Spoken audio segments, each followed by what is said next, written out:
जय हिंद दोस्तों, मैं सेबी पंजीकृत सलाहकार नहीं हूँ भाई। बात करेंगे, इसकी एक मीटिंग होने वाली है, कई दिन तक मीटिंग होगी और इसी मीटिंग के बेस पे बहुत सारी रिपोर्ट आगे निकल के ब्रोकरेज रिपोर्ट जो होती हैं वो आती हैं, ठीक है ना। तो इन्वेस्टर के साथ जो है ये कॉन्फ्रेंस कॉल एक करने वाले हैं या मीटिंग, एनालिस्ट मीट जिसको कहते हैं, वो करने वाले हैं, ठीक है ना।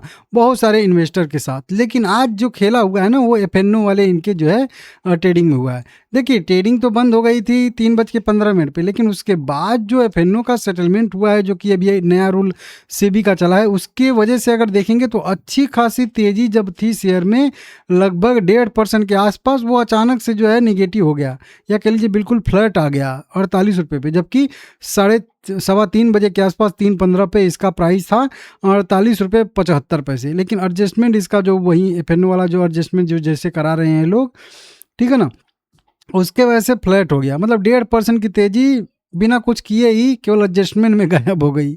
समझ रहे हो, ये दिक्कत हो रहा है अभी। एक चीज़ अभी आपको समझाऊंगा यहाँ पे, पहले न्यूज़ बता देता हूँ, नहीं भुला जाऊंगा। देखिए, यहाँ पे मोतीलाल ओसवाल के साथ फिजिकल इनकी जो है इन्वेस्टर मीटिंग होने वाली है 6 अगस्त को और 7 अगस्त को। तो ये डेट आप लोग नोट कर लीजिए। 12 अगस्त को एमके ग्लोबल के साथ फिजिकल मीटिंग होने वाली है, मतलब आमने सामने बैठ के होगी। 17 अगस्त को जब मीटिंग होगी, ये भी फिर से मोतीलाल ओसवाल के साथ होगी, फिजिकल ही होगी। वहीं पर 17 और 18 अगस्त को एम्बिट कैपिटल के साथ होगी मीटिंग, फिजिकल भी। और वहीं पे 19 अगस्त से लेके जो है 21 अगस्त तक, मतलब 19, 20, 21, ये एवेंडस कुछ करके इस पार्क के साथ जो है फिजिकल मीटिंग होने वाली। तो ये इन्वेस्टर एंड एनालिस्ट जो होती है वो मीटिंग ये करने वाले हैं कई सारे लोगों के साथ। इसके बाद जब ये लोग कंपनी से बातचीत करके पूछताछ करके सब जाते हैं ना, तो फिर अपनी अपनी रिपोर्ट ये लोग निकालते हैं। तो फिर मतलब सितंबर में मान के चलिएगा कि बहुत सारी रिपोर्ट आएंगी, या अगस्त के लास्ट में भी आएंगी, ठीक है ना। अब देखिए, सुजलोन के साथ आज जो खेला हुआ है वो आप लोगों ने भी नोटिस किया होगा, 1:30 बजे, और ये बहुत सारे सिक्योरिटी के साथ हुआ। कोई अचानक से 1% की बढ़त के बाद क्लोजिंग के बाद देख रहे हैं तो 3% दिख रहा है। किसी का 1.5-2% का बढ़त है तो क्लोजिंग के बाद देख रहे हैं आप लोग तो वो फ्लैट आ गया है। मतलब पता नहीं क्या हो रहा है। जैसे प्री ओपनिंग सेशन में एडजस्टमेंट नहीं होता है, वैसे ही शाम को भी ये लोग एडजस्टमेंट करा रहे हैं। तो अभी तो फिलहाल में चलिए ठीक है, नया नया है तो हो सकता है थोड़ा बहुत इधर उधर हो रहा हो, लेकिन ये गजब अभी मतलब हो रहा है कि 1.5% की तेजी जो है एडजस्टमेंट में ख़त्म हो जा रही है, ठीक है ना। और किसी का 2% और प्लस होके क्लोजिंग हो रहा है, मतलब मज़ा आ रहा है। लेकिन ठीक फिर भी देखेंगे, एक चीज़ मैं आपको समझाना चाहता हूँ कि जब से ये सुजलोन एनर्जी एफएनओ में गया है ना, आप लोग भी बताइएगा कि मैं सही बोल रहा हूँ या गलत बोल रहा हूँ। जब से ये कंपनी फ्यूचर एंड ऑप्शन में गया है, तब से ये मोमेंटम भूल गया है। क्यों? क्योंकि जब जिसके पास जितना ऑप्शन रहता है ना, वो उस ऑप्शन का तो यूज करेगा। आप भले ना करो, लेकिन दूसरे के पास अगर वो ऑप्शन है तो वो तो यूज करेगा ही करेगा। दिक्कत कहाँ पे आ जाता है ना, देखिए, अब अगर यही सुजलोन एनर्जी केवल कैश सेगमेंट का शेयर होता, ठीक है, तो इसमें किसी भी इन्वेस्टर को, चाहे वो एफआईआईज हो, चाहे वो डीआईआईज हो, चाहे वो रिटेल इन्वेस्टर हो, चाहे कोई भी हो, प्रमोटर हो, मतलब कोई भी हो, उसको प्रॉफिट तभी हो सकता है जब प्राइस ऊपर मूव करे। ध्यान से समझिएगा, कैश सेगमेंट वाले शेयरों में बस एक ही खूबी है कि वो जब तक नहीं बढ़ेगा, चाहे उसको ऑपरेटर कह लो, चाहे कोई भी कह लीजिए, जब तक प्राइस जो है बढ़ेगा नहीं, उसको कहीं से कुछ भी नहीं मिलने वाला है। उसकी मजबूरी है उस प्राइस को ऊपर लेके जाना ही जाना है।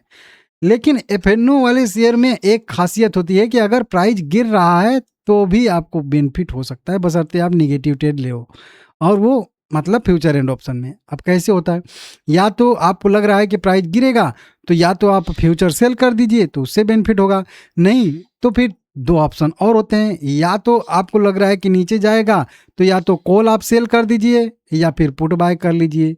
3 ऑप्शन हो गए क्या? या तो आप फ्यूचर को सेल कर दीजिए या कॉल को सेल कर दीजिए। दोनों को सेल कर देंगे तो गिरावट में आपका प्रॉफिट होगा, और या फिर पुट को आप बाय कर लीजिए। तो 3 ऑप्शन हैं, गिरावट में भी पैसे यहाँ पे बनेगा। तो फिर जब गिरावट से ही पैसा बन जा रहा है तो ऊपर ले जाने की मजबूरी क्या है? कैश में मजबूरी रहती है कि अगर कोई बड़ा एफआई डिवाइस खरीद के बैठा है, 2 साल इंतज़ार किया, बढ़ ही नहीं रहा है, तो वो कम से कम अपनी कोशिश करेगा कि शायद प्राइस ऊपर जाए, तभी तो भाई कुछ निकलूँ, या कुछ भी निकलने के लिए भी लेके जाएगा तो वो ऊपर जाएगा ना, तभी तो निकल सकता है ना। इसमें नहीं है भाई, इसमें तो कितना भी नीचे जाए, कितना भी ऊपर जाए, दोनों हाथ में लड्डू है, जिसको जिधर का लड्डू खाना है उधर खाए। तो जब से एफएनओ में शामिल हुआ है तब से ये मोमेंटम भूल गया। हाँ, छोटा मोटा मोमेंटम आता रहता है बीच बीच में, लेकिन वो मतलब बड़ा वाला मोमेंटम कभी आया ही नहीं जब से एफएनओ में शामिल हुआ। तो अब ये नया जो मतलब चीज़ शुरू हुआ है, अब इससे कितना पॉजिटिव असर पड़ता है नहीं पड़ता है, अब देखने वाली बात रहेगी।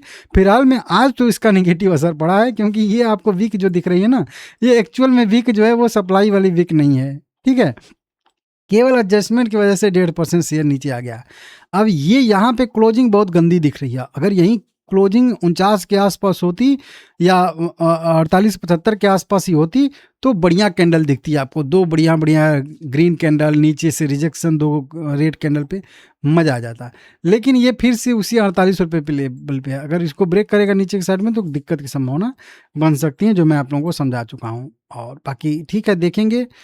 ये तीनों मूविंग एवरेज एक जगह पे आ चुके हैं। पॉजिटिव क्रॉसओवर हो रहा है 200 और 100 का।